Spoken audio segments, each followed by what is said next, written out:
धनी धन को भोगता थोड़ी, धन की रक्षा करता है। भोगने की क्षमता ही खो जाती। भोगने के लिए तो धन को छोड़ने की कला चाहिए।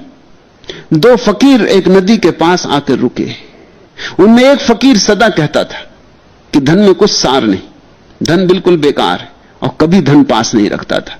और दूसरा फकीर कहता था वक्त पे जरूरत पड़ सकती, कभी बीमारी है, कभी झंझट है, कभी अड़चन है, कभी यात्रा है, कभी भोजन की जरूरत, थोड़ा साथ रखना चाहिए, धन काम का है। दोनों नदी के किनारे आके रुके, सांझ होने के करीब है और उस पार जाना जरूरी है। और जो माझी है वो कहता है कि 1 रुपए से कम नहीं लूंगा, क्योंकि मैं थका मांदा हूं और ये मेरी आखिरी बार जा रहा हूं, फिर अब दोबारा आऊंगा नहीं, दिन भर हो गया मेहनत करते करते। जिस फकीर के पास रुपए थे उसने 1 रुपया दिया, वो दोनों फकीर नाव पार कर लिए। जब नाव से उतरे तो जिसके पास रुपया था उसने कहा अब कहो, अब अपने विवाद को निर्णय कर लो। अगर आज ये रुपये मेरे पास न होता तो हम उसी तरफ रह गए होते, वहां जंगली जानवरों का भय, रात बचना मुश्किल था।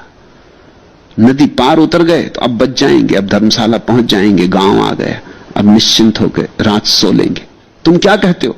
वो फकीर हंसने लगा। उसने कहा हम धन के कारण नहीं उतरे, तुम धन दे सके, उसको 1 रुपया दे सके, इस कारण उतरे।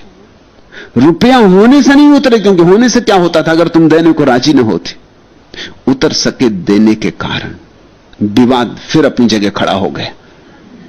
धनी तो अक्सर धन को भोग नहीं पाता है, क्योंकि धन भोगना हो तो धन को भी देना पड़ता है। उपनिषदों में परम वचन है, तेन त्यक्तेन भुंजीता, जिन्होंने छोड़ा उन्होंने भोगा। संसार में भी धन छोड़ो तो ही भोग सकते हो। यहां छोड़ना ही भोगने का सूत्र है। मगर ध्यान रखना, जो धन इकट्ठा करने लगता है वो खुद ही धन जैसा जड़ हो जाता है। जो पद की आकांक्षा में रहता है उसका अहंकार घना होता चला जाता है। तुम जो चाहोगे वही हो जाओगे।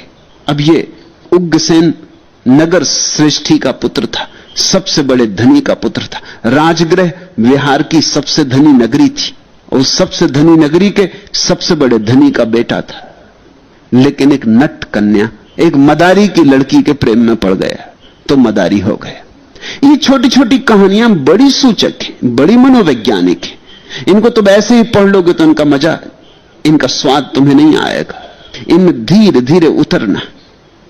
तुम जरा गौर करना, तुमने जिससे दोस्ती की है आखिर में तुमने पाया नहीं कि तुम उसी जैसे हो गए।